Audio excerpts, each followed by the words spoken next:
Welcome to Kettle Labs How To series. Today, we'll demonstrate how to integrate Wazzup with Bitrix24. Let's get started.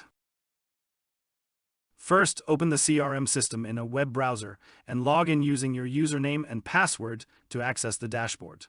Next, use the search bar to search for market and select market from the results. Now, in the search bar, type Wazzup. In the search results, you will find options for Wazzup. There are many plugins available for Wazzup integration, each with different pricing and features. For demo purposes, we will search for Wazzup and select it from the search results. Next, install it, confirming any prompts during the process.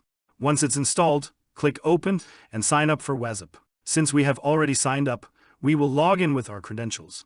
Next, click the first icon on the left sidebar and click Add a Channel, then select Wazzup.